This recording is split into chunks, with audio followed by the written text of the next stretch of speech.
Эфир абхазского телевидения продолжает русская служба новостей. Здравствуйте. И в начале выпуска коротко о главных темах.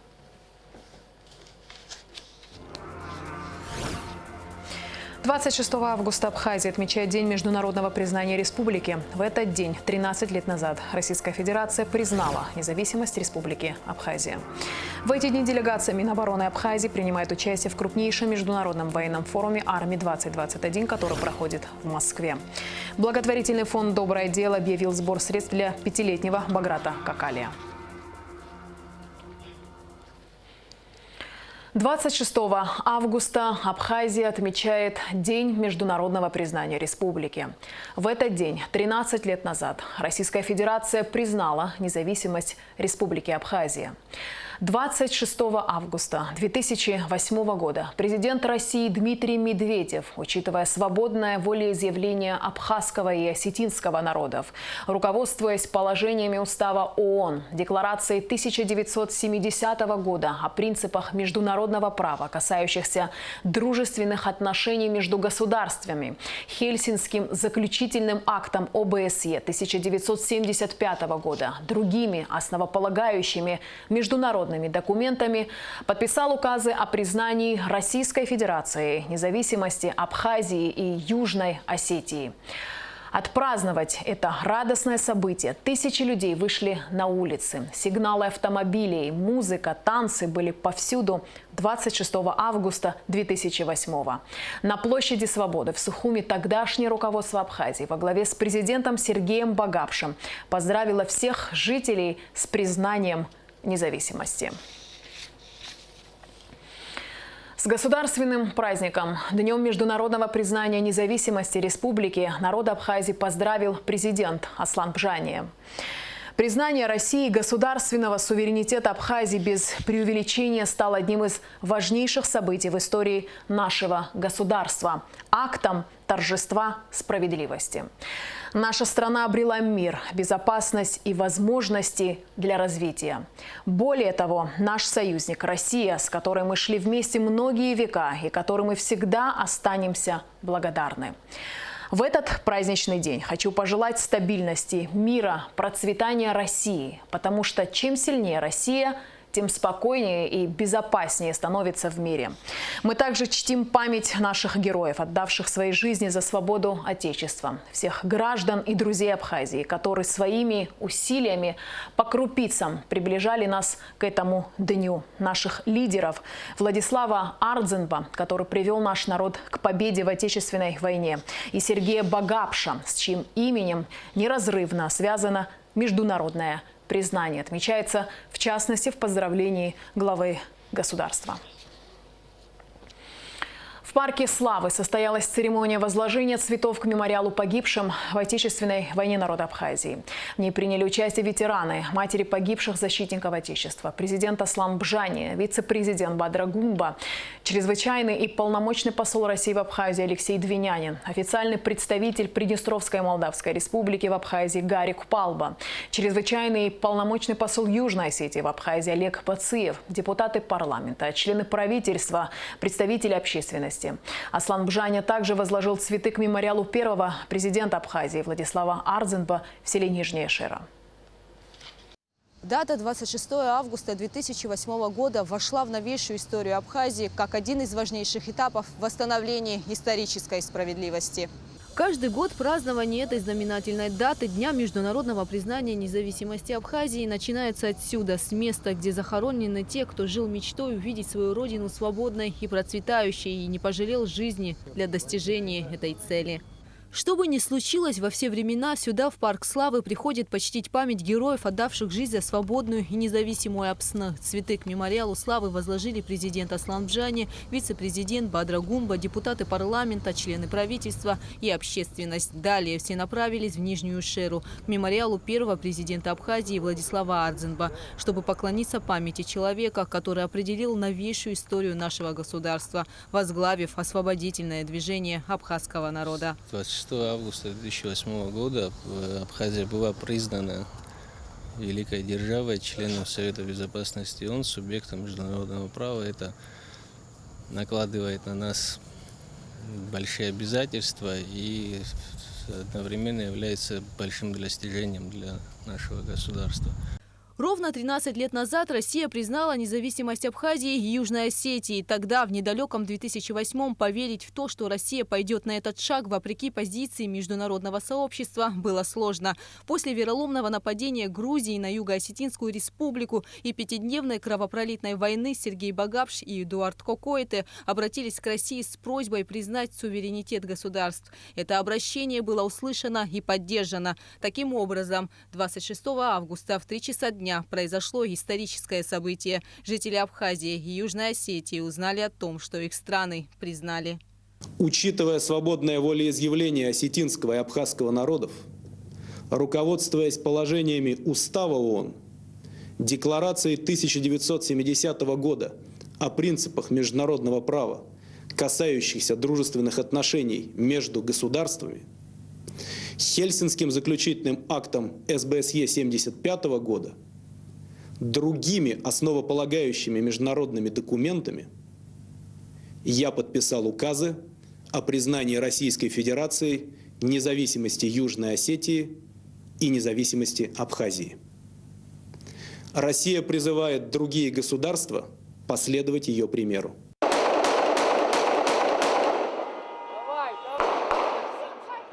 То, что происходило дальше, описать словами невозможно. Всенародное ликование, радость со слезами на глазах, затяжные сигналы машин, зажигательные танцы по всей стране. Жители республики от мала до велика вышли на улицы городов. В Сухуме все направились к площади Свободы, где к ним обратился второй президент Абхазии Сергей Багапш.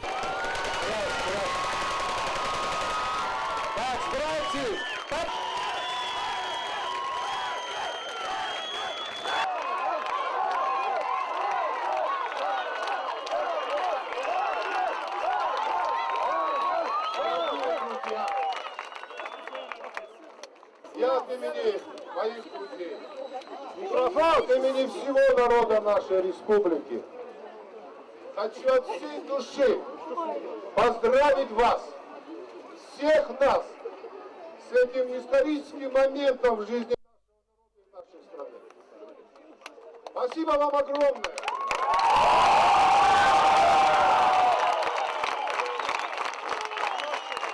Я думаю, что этот прекрасный день признания нашей республики как независимого государства мы посвятим тем, кто не дожил до этой славной победы, кто умер, кто погиб. Я хочу сказать огромное спасибо матерям, поклониться им за то, что они воспитали детей, принесшие нам эту независимость. Я помню, что началась стрельба, мы сначала испугались все, конечно, мы все собрались, флаги, поехали на площадь, рассказываешь, мурашки по коже. Как-то мы очень рады, мы плакали со слезами вроде бы, фотографировались, на видео все снимали. Это было для нас неожиданное событие. Конечно, после всех этих исторических данных, которые мы прошли, о независимости, конечно, много можно говорить еще. Но на самом деле этот этап был самым таким решающим для нашей Абхазии, для нашего народа. И когда мы это услышали, я просто была в шоке. Я даже не поверила вначале. Конечно же, вслед за этим событием не могла не последовать негативная реакция Грузии, которая с этого момента объявила Южную Осетию и Абхазию оккупированными территориями. Тогда в интервью СМИ Дмитрий Медведев отметил, что Россия признала независимость Южной Осетии и Абхазии, чтобы остановить истребление двух народов. Был выбран самый бесчеловечный способ добиться своей цели – присоединить Южную Осетию ценой уничтожения целого народа. Это была не первая попытка. В 1991 году президент Грузии Гамсахурдия с призывом «Грузия для грузин», только вдумайтесь в эти слова, приказал штурмовать Сухум и Цхинвал. Тысячи погибших, десятки тысяч беженцев, разоренные села, Вот к чему тогда это привело. 26 августа 2008 года навсегда останется в истории Абхазии. Маленький многострадальный народ получил право на независимое существование. На сегодняшний день Абхазию признали еще 5 стран-членов ООН. Здравствует независимая! Гугуца Вардания, Алексея Гухава, Абхазское телевидение. Президент Абхазии Аслан Бжаня возложил цветы и к могиле второго президента Абхазии Сергея Багапш. Яркий и мудрый политик, решительный и волевой человек. Сергей Васильевич был настоящим патриотом Абхазии. Пройдя вместе с народом республики через самые сложные испытания, он сыграл выдающуюся роль в признании нашей страны международным сообществом. Каждый год в этот день, чтобы почтить память второго президента, к его мемориалу в родовом селе приходят десятки людей. В честь Дня международного признания независимости Абхазии в Ачамчире также прошли памятные мероприятия. Ветераны Отечественной войны народа Абхазии, руководство районной администрации, военнослужащие и общественность возложили цветы к памятнику защитникам Отечества, отдавшим жизни за свободу Апсна. На Ачамчирской набережной был организован праздничный концерт с участием детских творческих коллективов. Жителей района поздравил с праздником глава администрации Беслан Беглава. Сердечно хочу поздравить всех с этим замечательным праздником. Наш народ долго шел к этому пути. Благодаря героизму и ценой жизни наших братьев и сестер мы добились этого праздника. Я считаю, что у нас два великих праздника для нашего народа. Это День Победы и День независимости. Хочу, чтобы мы с гордостью пронесли все славные традиции наших предков, хранили их, приумножали. Всем пожелать чистого неба, уверенности в завтрашнем дне и еще раз всех с праздником. Граждан Абхазии и России с 13-летием международного признания независимости поздравила русская община Абхазии. В поздравлении выражается большая признательность руководству России за неизменное внимание, уделяемое комплексному развитию отношений с Абхазией. Наша республика была и остается преданным партнером и другом России. Это особенно важно и ценно для многочисленной русской общины Абхазии и российских соотечественников, отмечается в частности в тексте поздравления. В общине также выражают уверенность, что заложенная за 13 лет основа стратегических отношений между государствами будет еще сильнее укреплять абхазо-российскую дружбу и сотрудничество во благо двух народов. 13 лет прошло со дня признания Российской Федерации независимости Абхазии. За эти годы между двумя странами заключено множество договоров и соглашений. В эти дни делегация Министерства обороны Абхазии во главе с заместителем министра Надаром Авицба принимает участие в крупнейшем международном военном форуме «Арми-2021», который проходит в Москве. 23 августа на территории военно-патриотического парка «Патриот» состоялась его официальная церемония открытия. Как прошла церемония и чего ждут от участия в форуме абхазские военнослужащие, в репортаже пресс-службы Минобороны. В Москве на территории военно-патриотического парка «Патриот» начал свою работу форум «Армия-2021». В этом году в форуме принимают участие главы военных ведомств и военнослужащие из 97 стран. В церемонии официального старта столь масштабного военного мероприятия приняла участие делегация Министерства обороны Республики Абхазия во главе с заместителем министра генерал-майором Надаром Авицба. Также в составе делегации помощники министра обороны Олег Лакоба и Александр Ачпа. Республика Абхазия. Военнослужащие этой страны достойно выступали на прошлых играх. Мы уверены, что накопленный опыт поможет команде еще ярче проявить себя на пути к победе и в этом году. The Republic of Abkhazia. С приветственной речью к участникам и гостям форума обратился президент России Владимир Путин. Он пожелал плодотворной работы, а представителям команд, выступающих на армейских играх, успехов. Ведущие российские специалисты и наши зарубежные коллеги из почти что 100 стран мира могут познакомиться с новинками оборонной промышленности, обсудить перспективы углубления военно-технических связей, а также вопросы сотрудничества в области обороны государств и обеспечения их национальных интересов. России есть чем гордиться и что предложить своим союзникам и партнерам. Деловая часть форума началась с пленарного заседания, в котором приняла участие делегация Министерства обороны Абхазии. Под руководством первого заместителя министра обороны России Руслана Цаликова, при участии заместителя председателя правительства Юрия Борисова и министра промышленности и торговли Дениса Мантурова на встрече говорили о достижениях российского военно-промышленного комплекса. Поражают масштабы форума, гостеприимство стороны принимающей. И наблюдаем, что форум – это международная военно-техническая площадка, где представлены современные образцы, лучшие образцы во всем мире вооружения, военной и специальной техники. В мире сегодня мы видим, что очень много различных предложений в вооружении, в военной технике, и мы понимаем, что лучшими являются образцы, выпускаемые в Российской Федерации, для укрепления обороноспособности государства и обеспечения военной безопасности. Это то, что нужно. В этом году на форуме представлено более 28 тысяч единиц стрелкового оружия и техники. По данным Минобороны России, во время выставки планируется заключить госконтрактов на 500 миллиона рублей. Обслуживание и ремонт техники в полевых условиях. Да. Полностью оборудовано, внутри станки все необходимые, то есть мы можем выполнять кузовные работы любые. В автономном режиме свои генераторы. Так точно, так точно. Некоторые из образцов не имеют аналогов в мире. Это в первую очередь гиперзвуковые ракетные комплексы и новейшие беспилотные летательные аппараты. Форум представляет из себя такую площадку мирового значения, где представлены современные образцы вооружения, военной и специальной техники. Для нас это очень интересно, это большой опыт.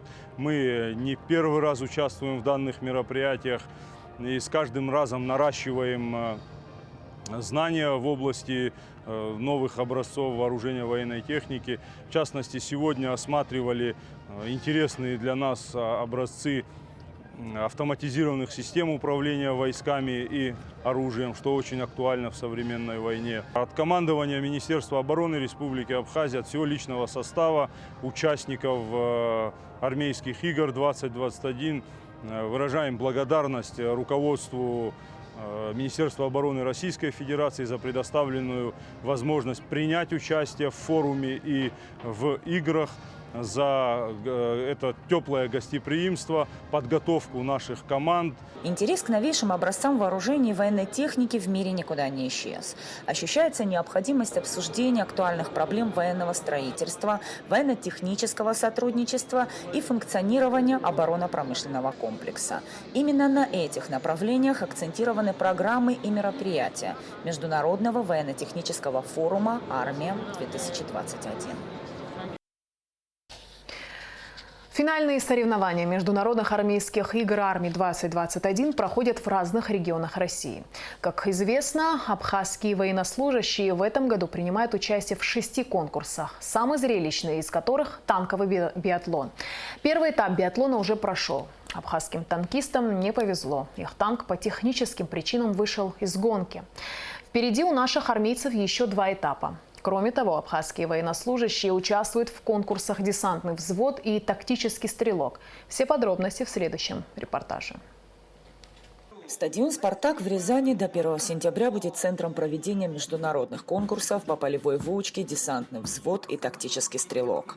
В мероприятии приняли участие командующий воздушно-десантными войсками России Андрей Сердюков, губернатор Рязанской области Николай Любимов, руководители силовых структур региона. Впервые в рамках армейских международных игр 2021 воздушно-десантные войска проводят сразу 2 международных конкурса. Определять лучший десантный взвод будут на полигоне Дубровичи, а тактического стрелка на полигоне учебного центра Сельцы Рязанского гвардейского высшего воздушного десантного командного училища имени генерала армии Маргилова. В 2 этапах участвует в сумме 35 команд, почти 600 человек из 24 стран Европы, Азии и Южной Америки. Среди них Бразилия, Шри-Ланка, Иран, Мьянма, Абхазия и Южная Осетия. Во-первых, скажу спасибо организаторам конкурса, Министерству обороны Российской Федерации за оказанную честь, то, что пригласили нас выступить на этом конкурсе. Команда очень твердо настроена, у ребят глаза горят. Команда состоит в основном из курсантов Рязанского высшего военно-десантного училища. Ребята хотят показать себя. Впечатления от открытия конкурса наилучшие. Особенно понравились спортсмены и парашютисты, которые прилетели с флагами республик, показали красоту. Спасибо организаторам. Участникам десантного взвода предстоят прыжки, марш-бросок, полоса препятствий, рукопашный бой, стрельба, в том числе и из гранатометов, и гонки на боевых машинах. Стрелки же будут состязаться на открытых площадках, в зданиях и лесу, используя пистолеты, автоматы и гранаты. У нас конкурс был проведен среди всех частей Министерства обороны Республики Абхазия. Отбирались только наилучшие и наиболее подготовленные стрелки. Такие соревнования у нас впервые. Всем очень интересно. Будем учиться, перенимать опыт у боевых товарищей. Международные конкурсы «Десантный взвод» и «Тактический стрелок» завершатся 1 сентября. Торжественная церемония закрытия состоится на стадионе «Спартак» 2 сентября.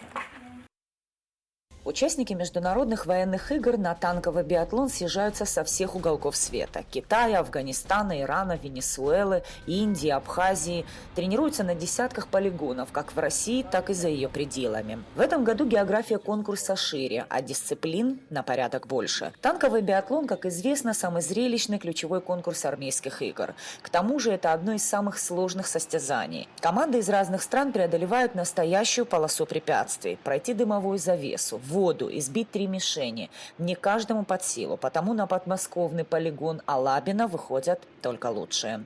Экипаж готов на 100%. Мы сами выбрали этот путь. Мы знали, что это будет трудно, но мы приложили все усилия для того, чтобы выступить в танковом биатлоне. Наши военнослужащие настроены по-боевому. Говорят, готовились, не покладая рук. Изнурительные тренировки в течение нескольких недель, и они готовы сражаться в меткости и скорости со всеми своими соперниками. А их у нашей команды 3 – Южная Осетия, Таджикистан и Катар.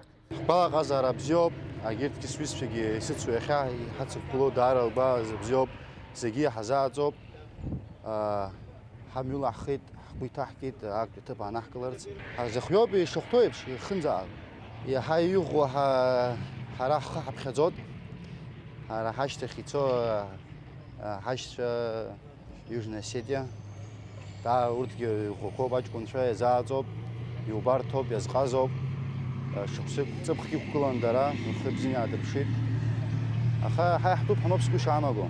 На танке синего цвета 3 абхазских курсанта. Командир экипажа Армен Ферманян, наводчик-оператор Руслан Гоги и механик-водитель Алан Гвинджи. К выполнению заданий приступили вслед за таджикской командой. За всем происходящим пристально следят не только судьи, но и болельщики. Только надеемся на лучшее. Больше иначе ничего. Мы ради этого мы сюда приехали, чтобы завоевать 1 место.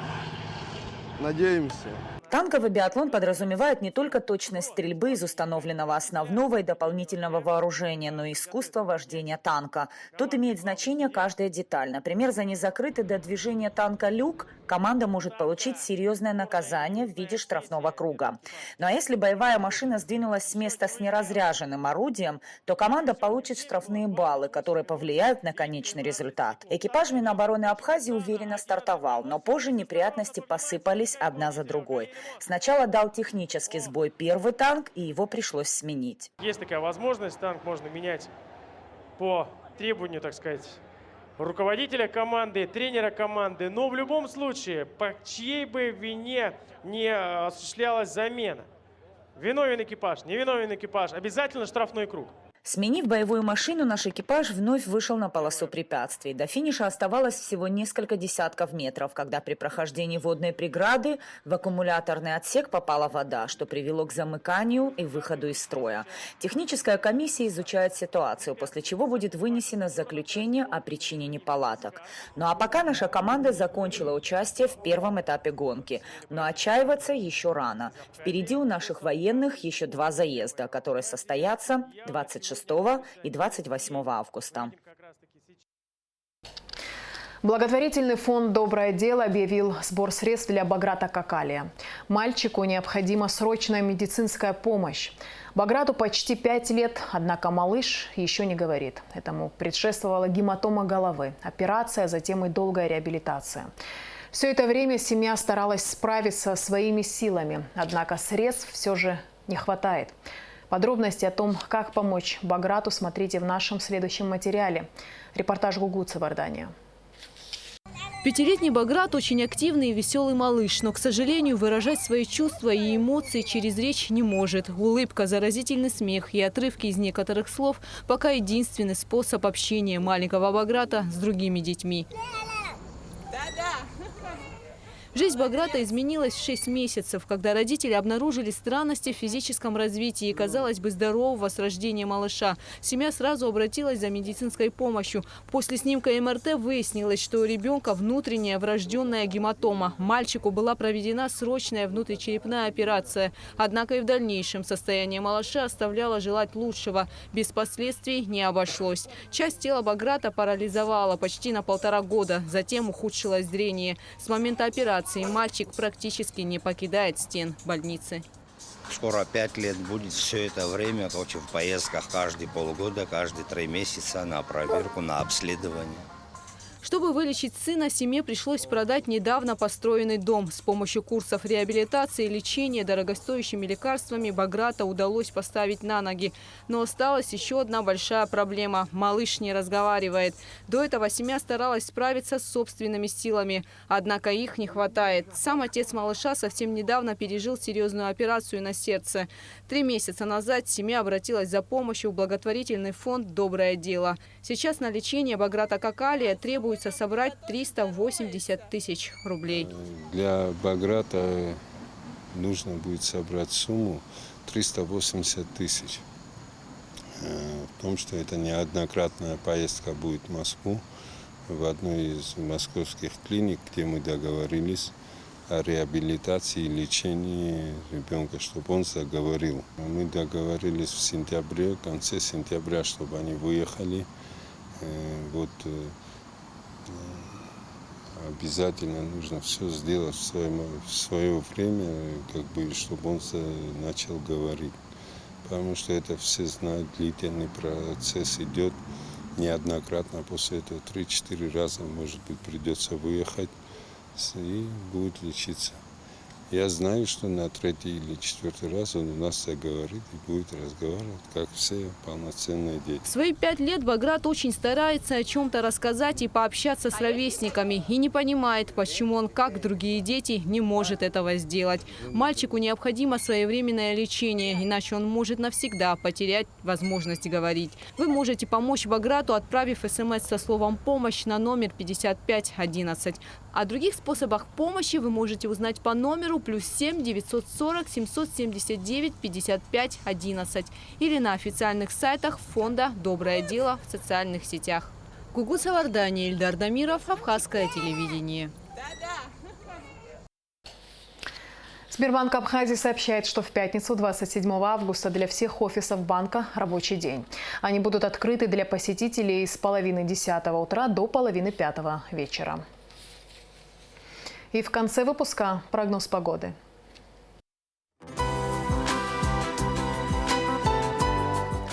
По сообщению Гидромедцентра, в выходные дни 27, 28 и 29 августа в Абхазии ожидается небольшая облачность без осадков. Температура воздуха ночью +20-25, днем 28-33 тепла. Температура морской воды +27.